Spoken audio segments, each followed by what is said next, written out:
Hey, what's up, everybody? This is Osama from the 4040 Vision podcast. I'm joined by my friend here, Matthew Brown from Brunch Boxing. Matt, how you doing?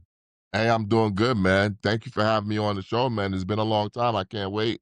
Yeah, no, we've been trying to do this for a minute. Matt is the host and CEO of Brunch Boxing, which is a boxing platform, podcast, journalism company, etc. Matt, you've been doing this for a minute. I want to jump right into it and understand the story for Brunch Boxing. Can you describe just what it is and how it started, and we can go from there? Well, Brunch Boxing, we started in August of 2023. It's more like a continuation or offshoot of Twitter community that we've been building for years. My guy Lefty used to do Chicken Talk. When he stopped doing that, we wanted to keep the community going, so we started Brunch Boxing just to continue to have the community going. So the reason why I started it and why we started talking boxing in the first place, because we feel like there's like the way boxing media has covered the sport has always been in like a real negative way, doom and gloom. Boxing is always dying. This is what's wrong with the sport. This is what's bad about the sport. And I've always felt like the reason why it feels that way is because of the way we talk about the sport. You don't hear journalists from like the NFL telling you every single time, hey, the NFL sucks and here's why. What they do is they give you a preview of the matchup and they're telling you why you should be watching. Hey, look out for this, look out for that, look out for this, look out for that. So I figured it's the coverage. And if we can give people reasons to watch a fight, to watch a fighter, to look at an event, I feel like eventually it's going to bring more people into the sport because people have a reason to watch instead of a reason not to watch. It's so funny you mentioned the doom and gloom and the negativity and using the NFL model. We've me and Khalid have talked about this on the pod before, where the NFL is like the gold standard for promoting your sport positively. And I use the NBA comparison. Paul Pierce was on back when he was on ESPN, and there was a matchup like a one seed, 8 seed, maybe like Miami and Charlotte or something. He goes, I ain't watching that. Nope. And you will never hear an NFL analyst say, I'm not watching that. I'm not watching Titans Jags. They'll be like, oh, you got to see the offensive line matchup against the edge rushers. Like, they'll never kill their own sport like that. So I think that's a great example. It's funny. Imagine Paul Pierce would have said that in '94 when the Denver Nuggets beat the Seattle Supersonics, a 1 versus 8 seed, or when the Knicks took out the Miami Heat back in '99. Like that's what I'm saying. Like there's always, I know, especially in boxing, people think something's a mismatch, right? But upsets happen all the time. Everyone always has a puncher's chance. Somebody might have a bad night at the office, or somebody may be in a matchup against someone who has particular skills that's just bad for them. Muhammad Ali lost to Leon Spinks, and you wouldn't have thought that going into the fight. So to me, I think you have to be fair about coverage and just break down what you see about each guy and what's the pathway to victory for each guy. Because I don't think anyone goes into a chance, go into a fight with absolutely zero chance of winning. Even Jake Paul, who recently fought Anthony Joshua, he had a chance of winning. If he could have kept running and moving the way he was doing those first couple rounds, he could have stunk out a decision. But he got tired and got knocked out. That happens. But you gotta be fair about your coverage and give people a reason to watch it. Yep. I think that's a great perspective. Jake Paul, by the way, perfect example of why, even though he trained for a few years, regular citizens like us should be very careful about getting in the ring with fighters. Said, hey, listen, when Jake Paul got into boxing, I tried to start like shadow boxing for like 3 minutes at a time. Nah, I was tired even then. So I can't imagine trying to box while someone's trying to take my head off. Yeah, I think the legs are the most underrated part. I do kickboxing and boxing a few times a week, and No matter how hard I try, I'm just overweight and killing my own legs every time I'm in the gym. So you do brunch boxing with your co-host Ezra Hernandez, who was an amateur fighter. He has a pro fight under his belt. Yes. How did you guys meet? He's in LA, you're in New York. How did this all come together? Ezra was one of my biggest haters, always trolling me online. I would post something, he would try to combat it. I'll be honest, Ezra was not my choice, okay? My guy, Mike, who is the COO of Brunch Boxing, I call him the Mexican Al Heyman, he he suggested Ezra. And I was like, I don't know about this guy, man. This guy, he's an MMA guy. I look at Ezra as an MMA guy. He was like, no, he knows his stuff. You know, you guys got good chemistry, you got good personality. So he just put Ezra on the show. I said, hey, whatever. He said he likes the show. I used to get the feedback from him, and whatever he said goes. You know, I look at it this way: I can think the show is a certain way, or it's going a certain way, but ultimately, it's the people who decides whether or not you have a good product. So I wanted to hear from the people how they think the show sounds with both of us. And the people responded to Ezra. They responded to the chemistry that we have together because we work off of each other. Like the way I do brunch boxing, I kind of feel like me, I'm almost like queuing him up to get his takes off. You know, I know what's gonna set him off, so I set up the rundown and everything we do in a certain way where I could just basically put the battery in his back and just let him go do his thing. And we tried not to step on each other, even when we disagree. We try not to step on each other. We try to respect each other's opinion, whether or not we agree or disagree, but do it in an entertaining way where both of us get our opinions across, and then we just let the people decide who's right. And you guys do have a good chemistry. It's I liken it to the Dan Lebitard show. I don't know how familiar you are with that show. With Stugat, Yeah, with Stu Gatz. Yeah, yeah. Dan is the credible journalist with a journalism background with years of in the Miami Herald and ESPN, and then Stu Gatz is a radio guy who, to your point with Ezra, loves giving hot takes. yeah, And there's a funny formula with the show where they're always pissing off Dan, you know, and it's I see funny. that with your guys' show a lot. I've been a huge fan of, at least I was, because I don't really consume radio as much as I used to. But I was a huge fan of Dan Lebitard for years. You know, him and Stugatz and Poppy. You know, I used to listen to his show a lot. So I could definitely see that. I've always liked shows with two guys. Like, I'm from New York. If you're from New York and you know sports radio, Mike Francesa and Chris Russo, Mike and the Mad Dog, they are radio gods to us. So I used to love them. Believe it or not, on ESPN Radio, I used to love Brian Kenny. Um, in boxing, a Boxing. lot of his coverage sometimes people hate him, but his radio show, he used to do a show with Max Kellerman and Robin Lundberg for ESPN Radio New York. I used to love that show. And then I followed Max Kellerman to LA, where he started doing Max and Marcellus on 710 ESPN LA with Marcellus Wiley. So I've always listened to those shows with those duos. And of course, one of the greatest duos on TV, Tony and Mike, part of the interruption, you know, those guys have always been like huge influences. And I've always felt like that chemistry, those guys can always have a show.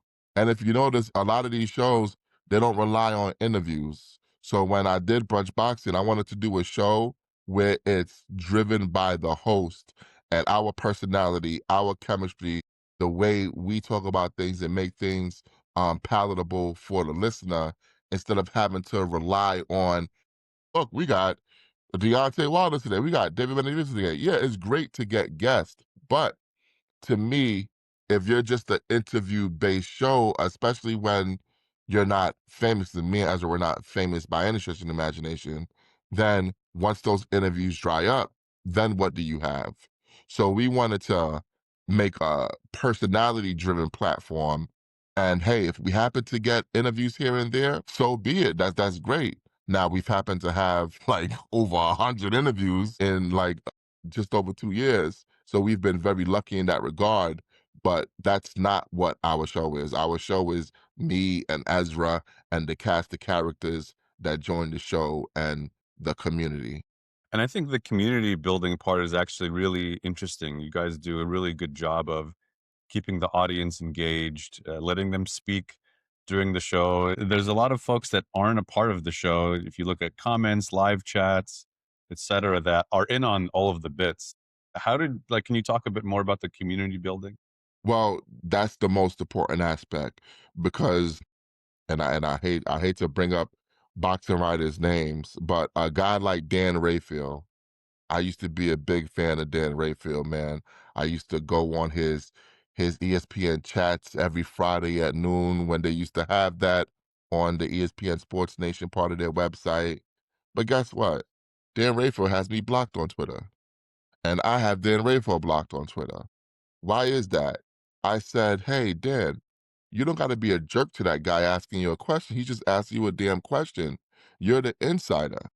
I've never understood why a reporter who, to me, as a reporter, a journalist, your job is to be an ambassador or liaison from the truth to the people. That's your job. That's all you have to do. But once you start sitting up on your throne and you're looking at people as they're your fans. I don't have fans. I look at the people as part of the community that I'm serving. When you start looking at people as your fans, then that's when you start getting disrespectful and you think that you're better than them and hey, I'm the all-knowing guy. You have to respect me. No, dude, you are just a part of the community. So for me, I just wanted to make boxing fans understand, hey, you guys are part of the community. You're part of the program. We're not always going to disagree. As long as you're respectful and don't call me bald. I don't know why that's a thing now. When keep calling me bald headed, I'm not bald for the record. As long as you're respectful, hey, be part of the program. Disagree with me. There's this guy that drives me nuts. He's like Ezra's biggest fan, and he talks junk to me all the time. He doesn't even follow me on social media, but he follows Ezra and he watches the show all the time. And every time I say something, boy, when's Ezra gonna start talking again? I'm like, dude, did Ezra pay you? What is going on here? But it is what it is. He's watching. He's enjoying the program. He doesn't enjoy it for me. He enjoys it for Ezra. But I'm glad that he has a part of the program that he enjoys, but I won't put his name on here because I don't want him to know that he gets to me. Yeah, I'd really enjoy that, the audience engagement with your guys' show, and you could tell that you have a really good presence on Twitter. I think, the when PBC did or I think it was for the was it for the Fult they did predictions for Fulton and Figueroa, and I think that card was that the Manny Pacquiao card? Which card was No, that, that was where they Benavidez Morel, okay, I want top to of the say. year of this year, Benavidez Morel. Yeah, yeah, yeah. And Ezra's clicks, all of his predictions got the most hits, and there were guys like Showbiz the Adult, Jake Donovan, Najee Chill, that all A have lot of like heavy pretty hitters good. on there. Yeah, yeah, yeah. And Ezra got the most engagement, so I think it's telling that. And why Twitter, by the way, that you use? Is it because of the spaces with Lefty that you just kind of picked that formula up and ran with it? So the reason why I use Twitter is because I got banned on Facebook. I used to help run a British boxing group called Boxing Updates, and we had over 200,000 members. I'm used to community building in the boxing community. We did it on Facebook, and we're trying to bring it over to Twitter. But in this group, sometimes people will post the streams of the fights. You can't do that. So the group got clipped because they were posting illegal streams to fights inside the group, and one of our moderators didn't catch it. So the group got banned. We restarted the group. We've actually built it up to over 95,000 members again. But my personal Facebook account got clipped because these British guys, and this is why, and listen, I love the British fans, but they make me sick. they had a real hatred for Deontay Wilder. And they were big AJ guys, they were big Fury guys. And if you know anything about the boxing discourse, when AJ and Wilder were on top, it was vitriol because we thought they were gonna fight and this guy's ducking, this guy's ducking. Oh, you're a muppet. Oh, you're a see you next Tuesday. You're this, you're it was some real vitriol going back and forth. And somebody decided to report a few of my comments, which weren't really out of line. The thing about Facebook, you could say, oh, this fight's gonna be a real cracker, which is a saying in the UK that it's gonna be a big fight. Somebody reported it for racism. He said cracker. So people know the little things you do on Facebook. It's not like Facebook is such a great platform where they have all these people actually looking at the context of things. So I got reported, my account got banned, and I was so upset because I lost all of my pictures of all my kids. I was basically using Facebook as a photo album. So I was so bitter, I decided never to go back to Facebook again. So I said, screw Facebook. I'm coming over to Twitter. You know, I got entrenched in the Twitter boxing community with the guys like Lefty and J-Ro, Jake Donovan, Steven Espinosa, who was working for Showtime at the time. And it's just been there ever since, you know, and the Spaces has been a welcome addition to the boxing community because we can all, like, from any part of the world, just talk to each other live. You know, we can congregate after an event and talk about what we just saw live. It's like, it's nothing like it, and I think it's actually probably the best platform out there. So hopefully Elon doesn't ruin it. Yeah, and I like that you said the live part right away. And before we started recording, I mentioned how I'm always creeping in the background. I don't talk a lot because I'm always doing something else. And it's like live radio. And no one really listens to your point, listen to the radio that much anymore. So I think that that's why it's so compelling that anyone can pick you if you ask to speak. You're going to call in and go through a screener and get approved to go on the air, right? You get, as long as you kind of screen them in real time, like you'll go look at the profile and make sure it's not a bot or someone that might you think from your own judgment might say something questionable on a recorded spaces. Hey, listen, and if I think you might say something questionable, that might make me add you even more. Sometimes I look at your profile and I was like, I already know this guy is probably gonna call me a racial slur or a homophobic slur, but you know what? We need a little levity right now. Let me add this guy. One time, we added this guy. His name, I kid you not, his tag handle was the Booty Goon. There's no way he was gonna give us something that was useful. But damn it, I was ready to hear it. So I was like, "Hey, Booty Goon, you on right now? What do you got to say?" And he was going off, and it was just hilarious. And then of course I pretended like I didn't know that I added him by mistake. You know, all this other stuff. Just a little bit I was doing, but it was just hilarious to me. How did this booty goon get in here? Yeah, yeah. You mentioned a couple guys like Jake Donovan. I know Cliff Rold, who is in the Boxing Writers Association, joins the show a lot. You do some writing too. What's your background in journalism? Where does that come from? Do you have a history before August of 2023 in writing? Tell me more I about that. do, I do. So I used to write under a pseudonym, which I will not share. I used to write for a British boxing website for many, many years since 2016. Now, I will mention the website only just for background purposes. It was called Into Boxing, INTU boxing.com. They had a very big following, hundreds of thousands of people that were following them. But they screwed me over, so I don't talk about them when I talk about my background. I just say, hey, I used to write for a British boxing website. But they really screwed me over because they tried to neuter and censor what I did if they thought it wasn't favorable to a British promoter that they were trying to get credentialed with, you know? And I said, hey, listen, I don't do that. Now, one thing I will never do, I will never be disrespectful. I will never be unfair. But if I think something, I have to be able to put it out there. So we just didn't see eye to eye. So I did a few events for them, I did, and some people have seen the video floating around of me interviewing Eddie Hearn. I actually did that for their platform many, many years ago during the Daniel Jacobs Serhiy Derevyanchenko fight, which is God knows how long. But I wasn't with that, you know. So one of the guys were into boxing, Paul Humphreys. Shout out to him. He's still a good friend of mine till this day. He left into boxing also, but we just didn't see eye to eye.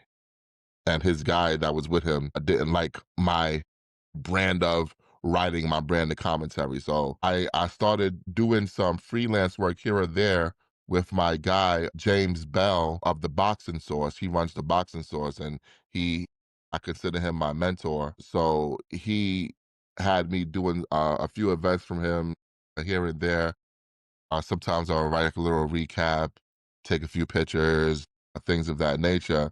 But I got away from boxing because uh, it just wasn't fun for me after Deontay Wilder lost to Tyson Fury.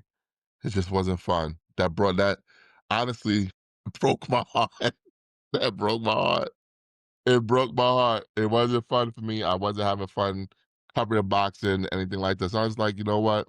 And then you got these people that are trolling you every day.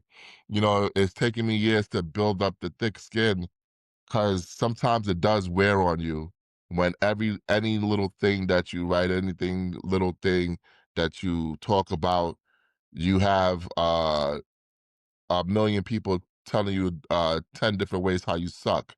You know, you have to learn to block out that noise, which is what I always tell guys trying to get into the boxing game now. Like I do try to mentor some guys behind the scenes, even guys that's been in the game a long time and they're just getting in. Like, for example, and I don't think I'm speaking out of turn when I say this, you might have heard of Two Tone the Superstar, right? He had put something out there and then someone threatened to sue him. But what he put out there was just news. It wasn't something that was you could sue somebody for. So I was like, I hit him up. I said, hey dog, this guy threatened you to take that down. 'Cause I noticed you took down the post. He said, yeah, he's trying to sue me, blah, blah, blah. I was like, hey, listen, just so you know, what you posted is protected and it's the truth. You can't be sued for it. And don't let people try to bully you from saying what you want to say, you know?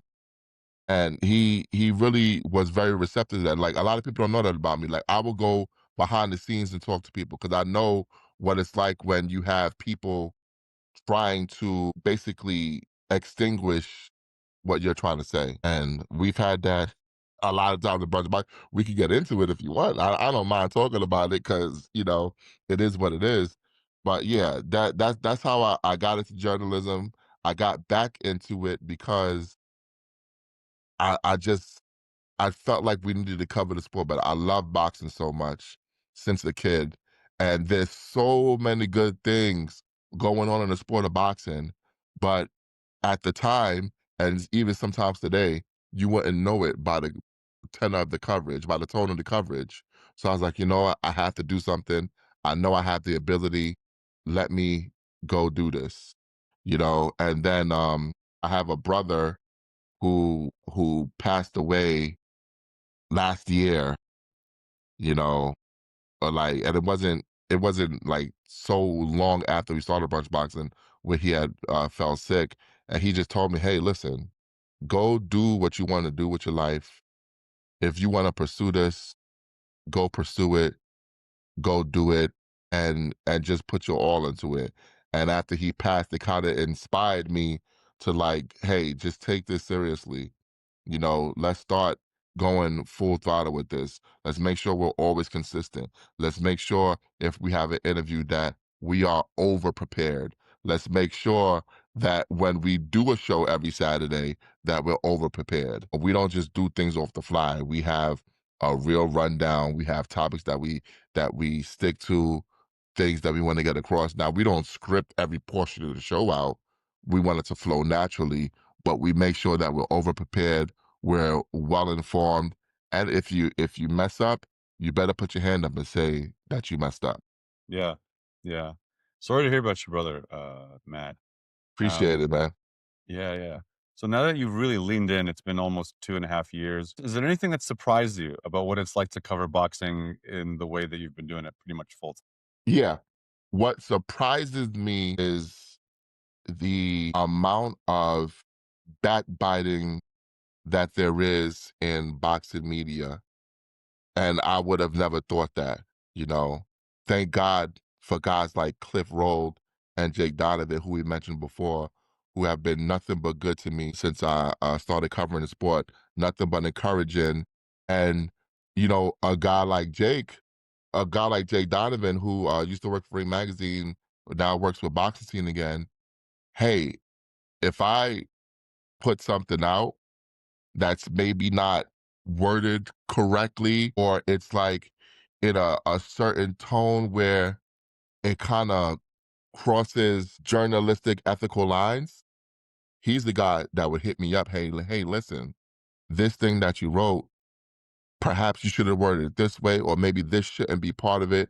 And here's why, and that kind of education and mentoring is you can't get at the best journalistic universities, especially in the boxing world, because a lot of people look at boxing media as no barrier of entry and it's just a bunch of guys putting out content. But no, you have like really guys that have made their bones in journalism and know the ethics and know what's permissible, what's not permissible. And I've been very lucky to have guys like Jake Donovan, have guys like Cliff Rowe, have guys like James Bell in the boxing source to really hold me to a certain journalistic standard to where they're proud to call themselves my colleagues. Now, you'll also have guys where they can't wait for you to be wrong or think that you're wrong or something like that, which I was very surprised at because in journalism, everybody wants to get it right, but nobody gets it right 100% of the time. I mean, even Ted Williams only batted 400. He never batted 1,000. Right. So for me, I don't expect to get everything right, but it kind of felt like with certain journalists and even promoters, they were dying for us to get some things wrong so they could jump all over us. And that's when I realized our work is reaching places where I didn't think it was reaching. I was like, that's very, very interesting. I did not know that. So that kind of surprised me. What also surprised me is the sensitivity sometimes of promoters and their PR people, even when you print stuff that's the truth, or when you quote someone and it's their quote. It's not my quote. I didn't make it up, but you're upset at the platform. Like we had an issue with Samson Lukowicz earlier this year, and I could talk about it, where Edwin De Los Santos was supposed to fight Keyshawn Davis, right? And the Yep. fight wasn't done yet. They were haggling over the money. I asked Edwin De Los Santos, hey, how much you gonna get this done? He told us the amount he was offered. That's not enough money. Carl Moretti of Top Rank jumps in and says, no, we offered you so and so money. Edwin De Los Santos says, oh, I didn't know that we got offered that. So we reported his direct quote. Hey, he's saying he was offered, I believe it was 225,000. Top Rank is saying that he was offered 375,000. He checked with his promoter, Samson Lukowicz. It was what Top Rank said it was. He deleted the tweet, but the way Samson looked at it was he looked at it since we reported on it and used his direct quote that we made it seem like he was a liar or he was stealing from his fighter. No, we didn't do that. All we did was quote what your fighter said that you guys said he was offered. Whether or not that's the amount that you told him, that's between you and the fighter. But he was so ticked off. He let it be known through channels, me and none of my fighters will ever be on Brunch Boxing. And I was like, that's interesting. Mind you, we've never had an issue with Samson Lukowicz before. You know, we've interviewed him. We've interviewed David Benavidez. We've interviewed a few of his fighters before then, you know? We never had an issue before. All we did was report what one of your fighters said. I think it's also interesting that Edwin De Los Santos and Sam Saluga, they don't do business together anymore. He released them. Coincidence? I don't think so, but whatever. But that was one of the things where I was like, damn, so this really does happen. And I kind of found it interesting because when we think of the Saudi Arabian entry into boxing with Turkey Al Sheikh, one of the reasons why a lot of people were against it was because of the murder of the reporter Jamal Khashoggi and also the silencing of journalists that they felt was going on because of Turkey Al Sheikh. But then there are a lot of other promoters doing the same thing, but nobody talks about it. And it happened to me personally, not just with Samson, but also with Top Rank Boxing. Okay. And so I know it's happening everywhere, but nobody talked about it. Everyone was only pointing at Turkey. Now, Turkey does it too, but he ain't the only one. So that was my education into, you know what? Nobody likes when you print the truth. It doesn't matter who they are. Now, PBC, the rest of the PBC guys, hey, as long as you're honest, they don't care. Whatever. You know, Tom Brown, he doesn't give a shit. I've met Tom Brown at press conferences. Hey, you like what you're doing, you know, stuff like that. So people seem to think that we're like pro PBC. I'm not in particular pro PBC. They just so happen to put on the best events. I mean, what do you want me to do? If they put on the events I enjoy, do you want me to lie and tell you the event sucks just because the curmudgeon boxing media tells you it sucks? No. I enjoy Rolly Romero. Sue me. Okay? I like Rolly. That's my guy. Rolly sucks. Oh, no, I like Rolly. You know, I like Mario Barrios. I've enjoyed him throughout the years. You know, I can't help it. I like Fundora. You're not going to tell me Fundora is not a good fighter just because you don't like PBC or Fedora versus Thurman, Keith Thurman, who's been one of my favorite fighters for years. I'm supposed to not want to see that fight because you guys think Keith Thurman is past it. I'm supposed to not want to see legendary Manny Pacquiao fight again. Like, are you crazy? He's a legend. Manny Pacquiao could fight you next week, and God damn it, I'm gonna watch it. That's Manny Pacquiao. Right, You right. know, so for me, it's like, guys, you can't be so negative. You know, you always can't be so negative. But these promoters, you gotta let us print the truth. If something sucks, and I say it sucks, it's because I really think it sucks. You know, I wasn't too excited about the announcement of Benavidez versus Zerto. And, you know, I said that, but I didn't get no backlash. Nobody for PBC hit me up and said, hey, why did you say that? No, because the way PBC looks at things is, hey, you're either going to like it or you're not going to like it. Just don't be unfair, you know? So Yeah. I've always taking that to heart. Don't be unfair. You know, if you like it, you like it. If you don't, you don't. And I just put my truth out there. If people don't like it, they don't like it. If they do, they do. You know, we'll just see what the people have to say. Yeah, yeah, it's good perspective, and I don't think that you're necessarily like this PBC shill. I think that you do though have more enthusiasm when there's PBC events. I think because you like the tell me if I'm wrong. I think you like the way they do business. You like the Yes. presentation of the product. Even Yes. if you have some relationships there. I could tell that when it's PBC fight day, you're live tweeting the prelims. You're like really excited when they put on Oh events. yeah. Oh yeah. Cause you know what? To me, and I say this all the time, I'm not ashamed to say it, they are the best in class to me. They are from the way that they treat the media, from the way that they engage the media in the lead up to an event. If PBC has an event, I know that I'm going to get updates periodically with pictures and quotes from training camps. They're going to have press conference here, maybe a virtual press conference here where all the media is invited to join and attend. They're gonna make their fighters accessible where you don't have to jump through hoops to get every single fighter all the time. They make if every company ran their promotional stuff and their media engagement the way PBC runs it, I think boxing would be much bigger because they streamline it, they make it easier. That's a salute to my guy Kenneth Buhari, who is the PBC director, and you've seen him on the spaces before. He's actually engages the fans also. And this is a guy who's director of BBC. I'm sure they probably don't want him out there saying things sometimes, but you know what? He engages the fans. He engages the media.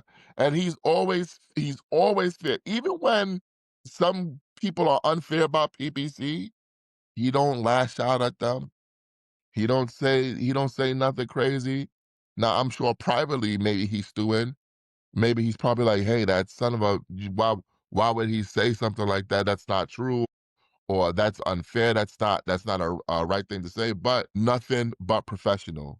Kelly Swanson and Swanson Communications, who handles the media communications for their events, always sending out stuff. Andrew Roberts, who works for Kelly, always sending out stuff. Emily Girton, who is David Benavidez's PR manager, very good friend of mine, always sending out stuff. You don't have to like. I feel like you don't have to chase them to cover their own event. Yeah, yeah. And that's probably the difference with me, and that's something that I became conscious of. I told myself, "Hey, listen, if you make it difficult to cover your event, I just won't cover it. I don't have the time and patience to have to chase your own event. You should be sending out the emails. You should be making your fighters accessible. You should be if they're not accessible for each platform, we're a small platform. I wouldn't expect to get interviews. I'm a small platform. But damn it, can I see an interview from one of these fighters somewhere where we can get some content?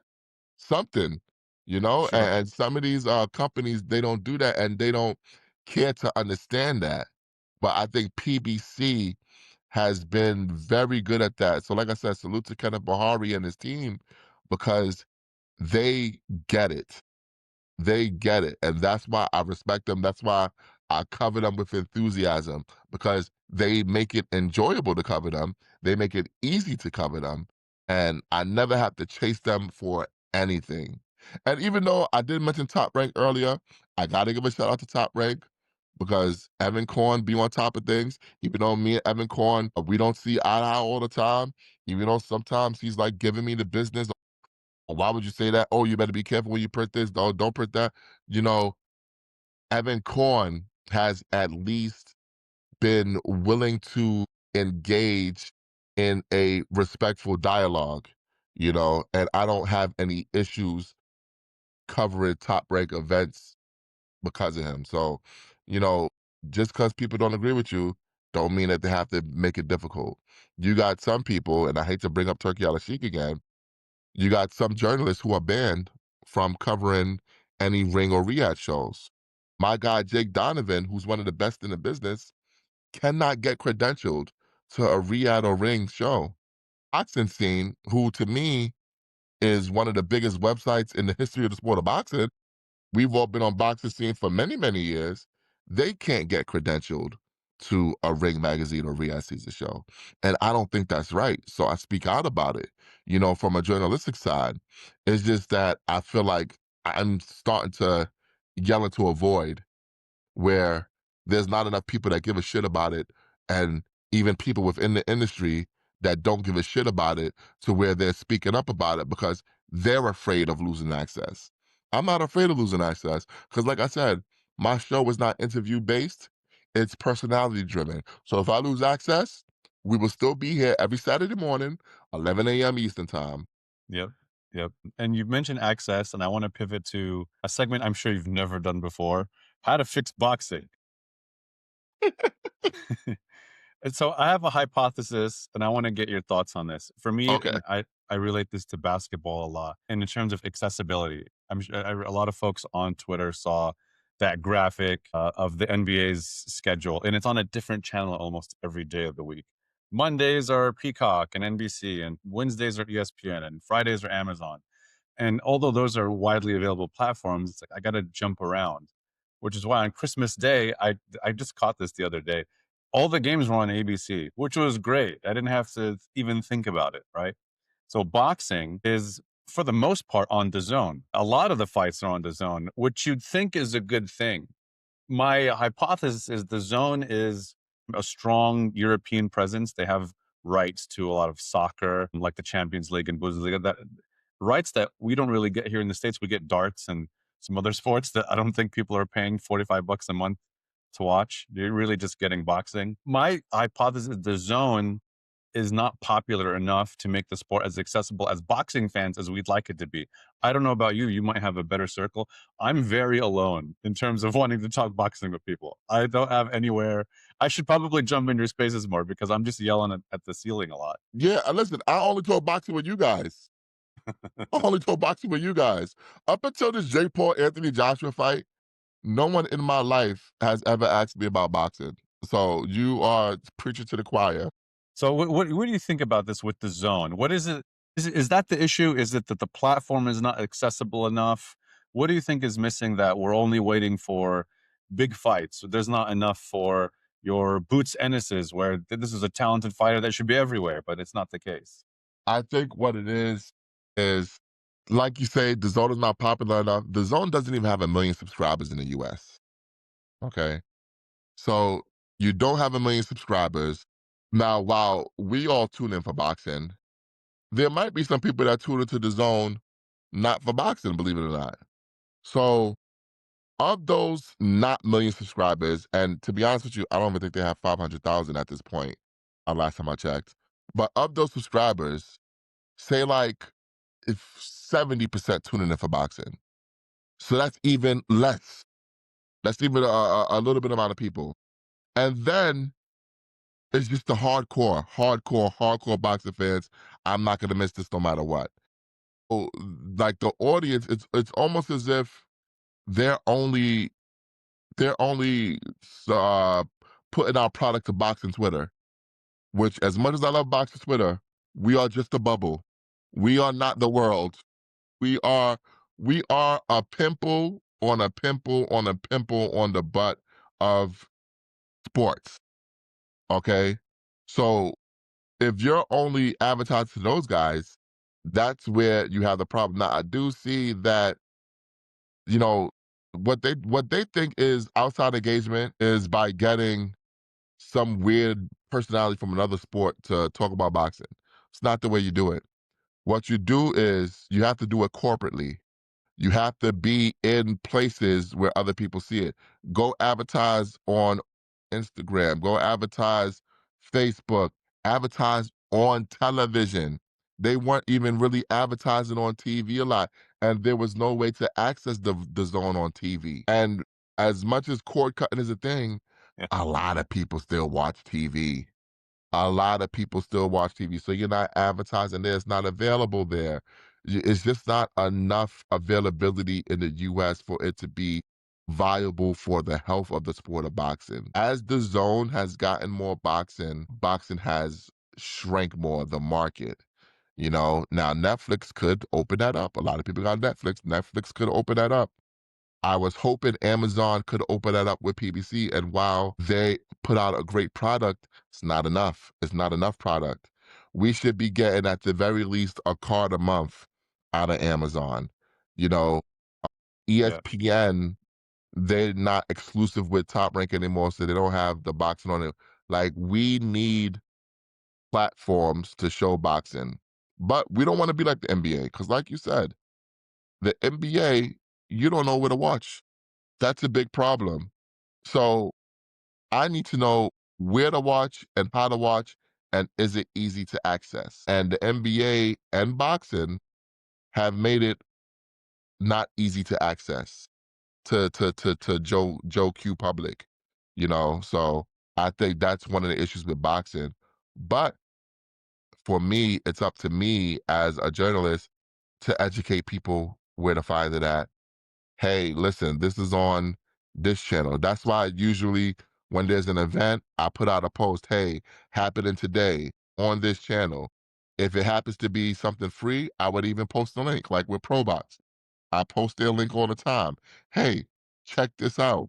I don't work for ProBox. I don't get a check from ProBox, but I want people to watch boxing. So, hey, This is happening here.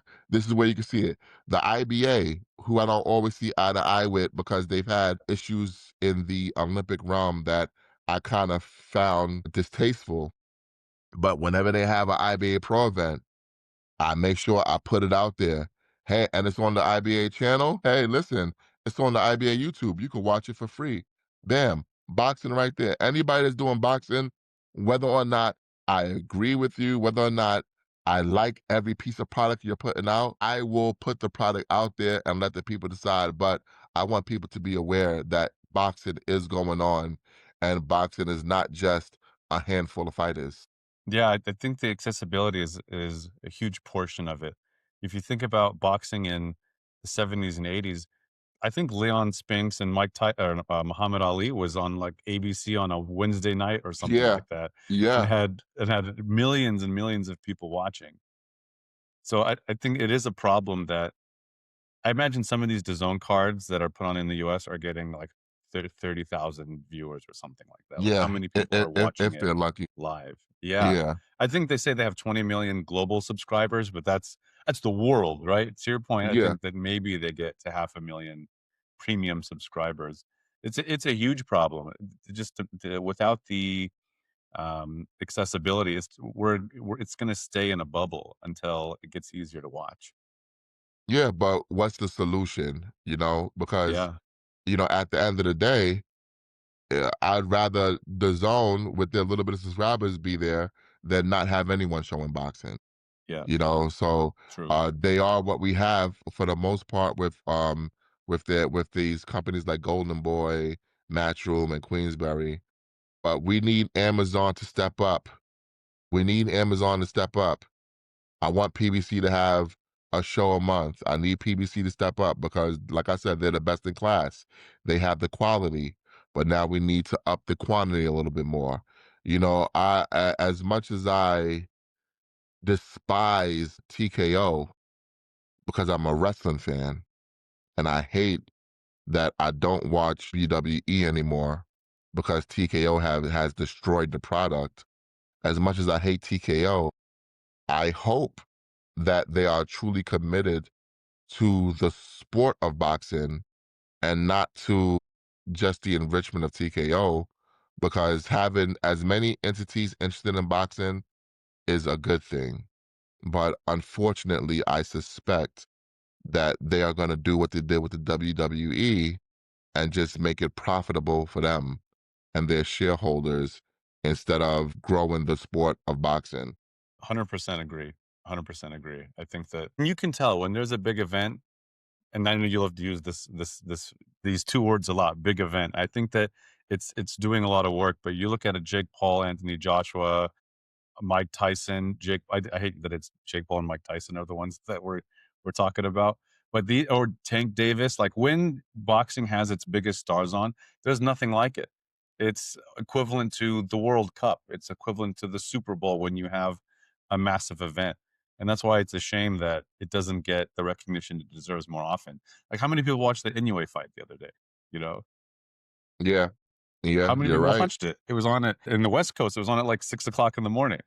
How many But people watched listen, it? not only was it on at 6 o'clock in the morning, you had to pay $40 to $60 to watch it, depending on your DAZN subscription, or you had to pay $45 a month to watch it at 6 in the morning on the West Coast. It's not tenable. Now, I will say, hey, listen, NUA's Japan Star, that's their guy. So for them, that's their prime time. But for many of our stars here in America, they've put them on at less than ideal times, you know? So I hope that they get better with that. Put them on at ideal times in the prime time markets of those fighters and put them in places where people can easily access and go to the fight.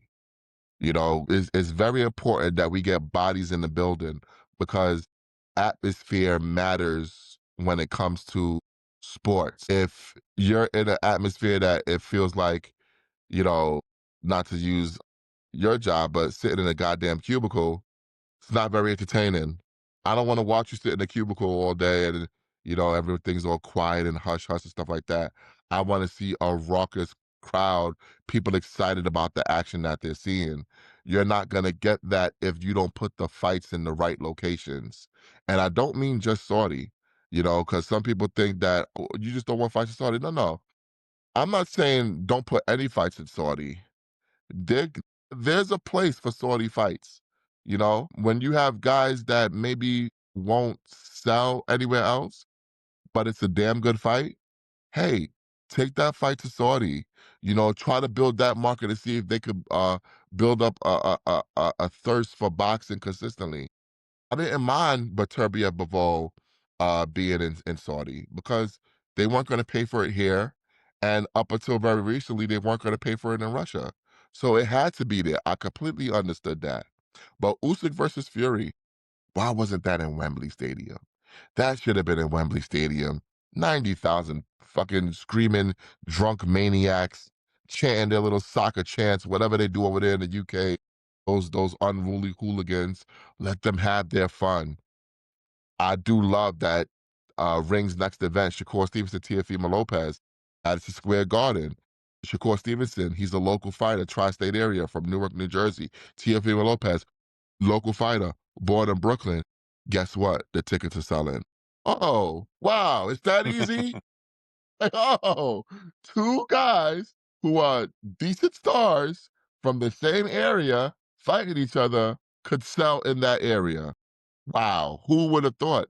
Like, it's not rocket science. Right. Don't come into boxing try to reinvent the wheel. I love the KISS theory. Keep it simple, stupid. Right. Hey, Right. you got Shakur and T.O.? Put it in New York. David Benavidez, why is he fighting in Saudi Arabia? No one gives a shit. Put that in Vegas or Arizona or Texas or California, somewhere where his Mexican fan base would love to go see him. You know, even a fight that I was excited about, Devin Haney versus Brian Oma Jr., that should have been in Atlanta or in San Francisco, where Haney is from. Shouldn't have been in Saudi Arabia. I think you would have got a lot of people there. So we just have to put the right fights in the right places, and damn it, you will see what boxing can become. 100% agree about the localization part. Like, I went to Devin Haney Regis Prograde because it was in my backyard. It was at Chase Center in San Yeah, Francisco. Sold out show.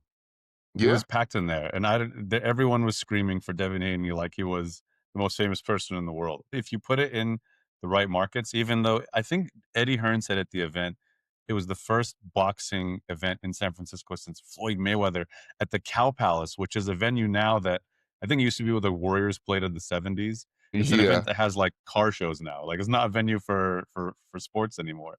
It'd been years. It'd been like 20 years since there was a fight in San Francisco, so it's a big deal. Yeah, and you know what? I will give Eddie Hearn credit for this. That's his gimmick. He loves hometown Yeah. fights. Yep. There's no reason why Boots Ennis shouldn't have had a big hometown fight until he signed with Eddie Hearn. And that's part of the problem. And I'm not gonna blame PBC because they weren't Boots' promoter and he was just fighting on their card. So if he's not the main event, then they're obviously not gonna cater it to him. But to me, he should have already fought in Philadelphia. That shouldn't have happened so late. Stephen Fulton should have fought in Philadelphia. Why hasn't Boots and him shared a card together? Danny Garcia should have fought in Philadelphia. We love him here in New York, but he's a Philly fighter. You're telling me PBC couldn't build a card with Danny Garcia, Boots Ennis, and Stephen Fulton at Wells Fargo? And you telling me that wouldn't have sold? That would have did some really nice business out there. So I do give Eddie Hearn credit for that. We got to start getting fighters to build their home bases and then branch out. David Benavidez does very well in Arizona. He did a very good gait in Arizona. Now he's starting to build in Vegas. He's becoming a Vegas fighter. I think he moved to Vegas. So that's a big thing. Keep it up with that. Brian Norman, he still hasn't fought in Atlanta yet. He has to fight at home. He has star potential. Like you said, Devin Haney fought in San Francisco where they made their home at, and a lot of people came out for it because Yep. he's from the Bay. His father, his daddy, they all from the Bay Area. You know, you gotta be able to tap into those markets, and then if you want to make a super duper fight, then you can bring it to Vegas or something like that. And I guarantee you that people from these areas will travel to these fights because now they have skin in the game. It'll almost be like going to root for your team in the Super Bowl. Like you're gonna see fans from both sides at the Super Bowl. Why? Because they've been rooting for their team locally all year, and now it's time for the big game against the big enemy. That's how boxing should be. It's a great point to mention the frequency of it too. Andre Ward used to host a lot of his fights in Oakland because he grew up in Oakland at Oracle Arena, and it was packed every time. I went to the Mikkel Kessler fight, and there were people sitting next to me like, "Oh, we come to all of Dre's fights here in Oakland." It was like a known thing. He was like a member of the community. So Yeah, I think that's a I big think thing. it's a big thing. Yeah, it's a big thing.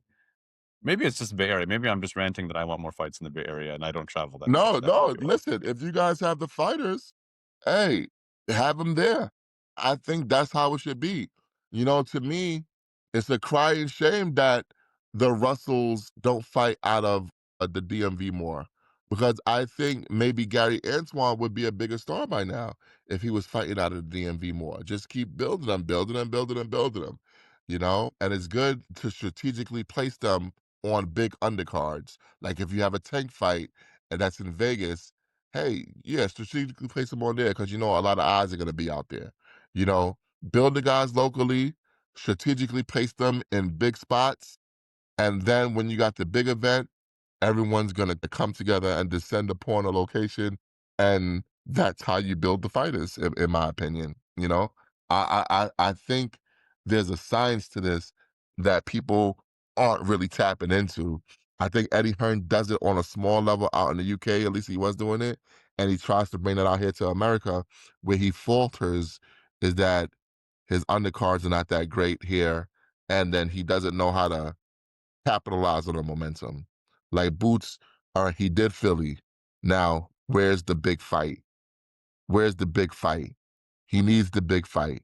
You know, so I just think the boxing minds, the boxing intelligentsia, the powers that be in the sport have to come together and understand that the big fights have to be made and made consistently and put in the right locations in order for the sport to continuously prosper. Yep. Yep. This is my cry out for help to have more fights in the Bay Area. I've been to the Andre Ward fights. I went to a Haney fight. I did go to Canelo Munguia like a year and a half ago. I did go to that, but that's about it. Very limited, and I love live events. Yeah, I'm desperate. it's nothing like it, man. Nothing like it. And nothing like a Canelo fight. So I know that was probably a great experience for you. You know what I was surprised by? Maybe you can enlighten me on this. I wasn't aware of this because I'm used to the event being full close to the starting time, but it didn't get full until the Mario Barrios Marquez co-main, and it got very it was full pretty much then. It was lit, and then by the time Canelo was there, it was you couldn't hear yourself think. Why is it like that? Do people show up and treat boxing events as a one fight event and that's enough? Sometimes they do that. Sometimes they do that. But that's why the local events are very important. Like you said, in San Francisco, they're full almost from the start because that's their guy. That's his event. It's a big event. Vegas, if you're in Vegas, it's a lot of things to do. It's a True, lot of things true, to do. They're probably out doing stuff. They're probably out to dinner. They're probably down at the casino. They're probably doing it. They're probably doing that. But when it comes time, they all flood into the arena. They all flood from the concourses and get up in there, and then they're paying attention. That's why I think we should be select about the fights we put in the larger places like Vegas. Make sure it's the right fight so we could get a lot of people there. You know, we don't want Vegas half full because you will feel it. You will feel the lack of energy. You always want that energy. Now, thankfully for Canelo, Canelo brings them out, man, and they're very boisterous. They're chanting. They're happy. They're drunk. They're everything we love about sports. we need to bottle that and bring that to every market. We got Ohio is a big hotbed in boxing. When Yep. was the last time we had a big card in Cleveland or Cincinnati? You know? I mean, and the funny thing about a place like Cincinnati, they they be selling out amateur shows in Cincinnati. That's how much they love boxing. So you're telling me that you couldn't put Abdullah Mason in Cleveland, you know, and make a big show of it? Of course you could do that. Put him at Rocket Mortgage, put Jared Anderson on the card. You got Albert Bell, you got a lot of Ohio guys out there. They will sell that jammy out. But I feel like promoters are too risk averse to really go through that. So they go where they have the site deals. Everyone's at the Fontainebleau in Vegas now because they have a site deal there, or they're at the Royal Caribbean in Orlando because they have a site deal, or they're at some casino where they have a site deal. As much as I love these areas, it's not organic. It's not organic. And unless you build the fighters organically where they're from and then have them branch out to other cities, it's not going to work. Yeah. Um, cool. I know you've been very gracious with your time, so I want to close out on predictions. What are you looking forward to 2026? What's going to happen? What are you hoping to happen in the new year? 2026 is going to be a big year in boxing. And honestly, I can't wait. We're kicking it off right with Teofimo Lopez versus Shakur Stevenson. Hell yeah. Huge fight, huge event. I suspect Tio's going to win. I know Mm, everyone's picking Shakur. It's just a little inkling in me.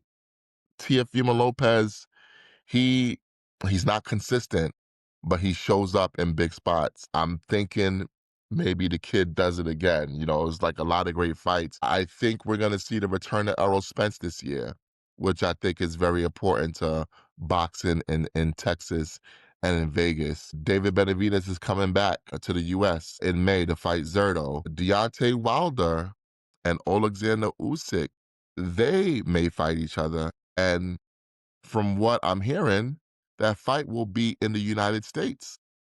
I'm hearing that the fight would be either in California or Las Vegas. That would be huge. That would be huge. You know, Jake Paul's going to do his thing promoting out here. I'm expecting him to continue to do great things with women's boxing, continue building it. I suspect Tank Davis, who had a very disappointing 2025, I think he's going to come back strong in 2026. Pitbull Cruz and Lamont Roach are going to continue to build upon the momentum that they built in 2025.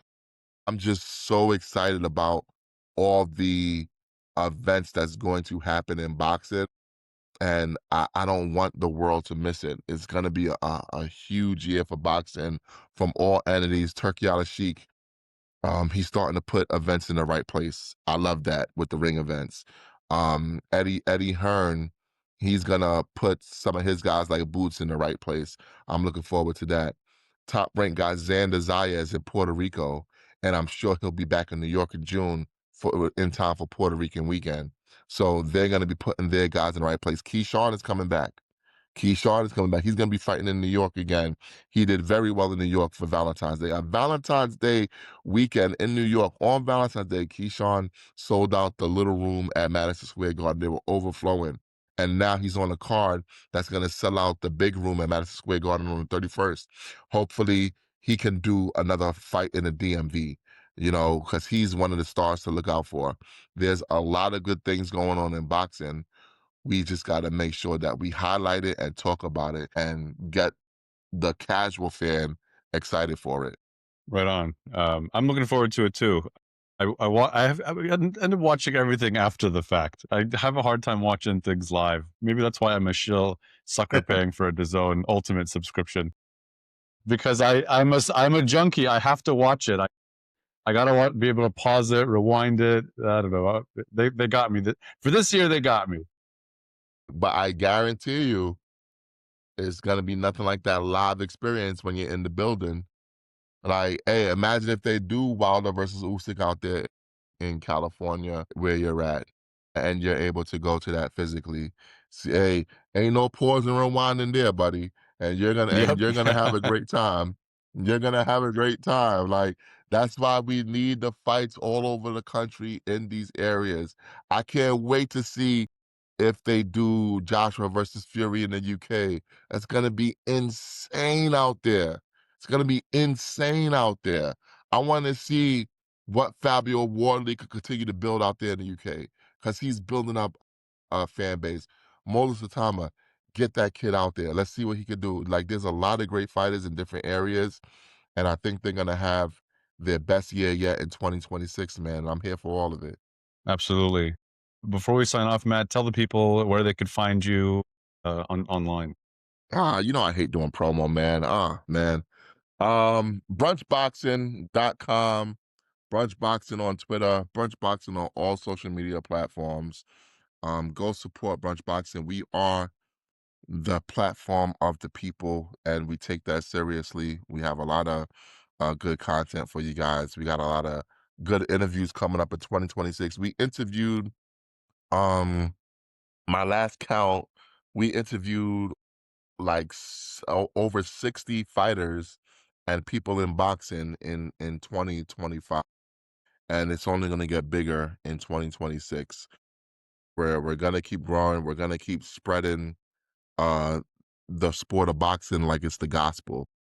Okay, we're going to be on your doors every Saturday like Jehovah Witnesses, spreading boxing to you guys. Okay, we're gonna be knocking on your doors, telling you, "Hey, do you want to hear about the word of Shakur Stevenson? Do you want to hear about the word of Devin Haney?" Yeah, we're gonna be spreading it all out there because we love boxing, and I want the common fan to experience what we experience, like what you experience in live events, what I've experienced in live events, what we experience when it's a big fight night. And salute to Jake Paul. He gave them a taste of that with Anthony Joshua. Man, that got so much great feedback. Salute to him, man, for taking that punch because that meant something.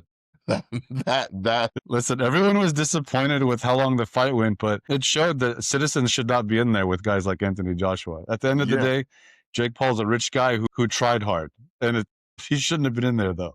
The funny thing is, we were disappointed by how long it went. From what I hear from people who don't follow boxing, all they know is that Jake Paul got knocked out and his jaw broken by Anthony Joshua. That's all So they true. know. That's all they It's talk about. They don't it's say, so true. how did he last 6 rounds? He shouldn't do that because he said, no, no, no. They said, yo, he got knocked out, and that was crazy. And they think Anthony Joshua is sexy, which is really disturbing because these Uh, the yeah, women hitting me up, and I'm thinking, hey, they might be interested in me. No, they want to talk about Anthony Joshua. You bastard. yeah. It's. I think that all that everyone's going to remember is the picture the next morning with his face looking like a grapefruit is Oh coming my out of it. God. Yeah, Crazy. that's all All that I'm matters, gonna right? remember is when he got hit with that right hand and got sat down, his eyes opened wide and he went, woo! Wow. Yeah. Boxing, man. Hey, listen, like Lou DiBella says, as long as people are there to fight, people will be there to watch. You know, boxing, when done right, there is nothing better than it. And, thank you for allowing me to come on your platform to talk about boxing for a little bit. And thank you for inviting me to your platform in general, man. I love the platform. I love what you and Khalid is doing. I think you guys are doing an amazing job. Believe it or Thank not, you. I do listen to the majority of the episodes, man. I do listen to the majority of the episodes. I got to catch up on the last two. Last one I left off on was Khalid was lamenting the Sacramento Kings and where they are Yeah. right now. So I got to catch up on that. But I do listen to every episode. I love what you guys are doing. I kind of feel like I have a insight into the Bay Area sports scene because of you guys and the business side of sports because you guys talk a lot about the business of sports and the machinations of everything that's going on. Like I can tell that you guys are real passionate about it. You guys do a great job about it. So it's an honor for me to be on your platform. Yeah, we appreciate that, man. Thank you for the feedback. Khaled honestly is gotten so good at this. I'm just a meandering marketing guy who once in a while comes on here to just talk into a microphone. Khaled is interviewing dog sledders and Olympians and all kinds of shit. Yeah, I just yeah. work here, man. Hey, listen, you are what I want to be with brunch boxing. I just want to be behind the scenes and chime in every now and again so people don't forget about me and just let my guy Ezra do his thing. Let my guy Huey do his thing. Let Mike do their thing and all the cast of characters from Boxing Twitter. Hey, it's your show. Go do your thing. I'll chime in every now and again. But I just like I said, I love your platform, man. You have a great thing going, man. And I'm just like so humbled and honored that you would even think to reach out to me to come on your platform. So I truly do thank you. No, I'm a huge fan of the show. I wear my brunch boxing hat to work and have Silicon Yeah. Valley people saying, "What in the world is brunch boxing?" So the brand is slowly, marginally growing every couple of weeks when I wear the hat. So it's I appreciate it, man. Hey, thank you. congrats on all your success, Matt. Shout out everyone! Please subscribe to Brunch Boxing. Check out the show; it's a great show. Thank you again, Matt. For you've been very gracious with your time, and we'll talk again soon. Thank you. Thank you. Bye, everyone.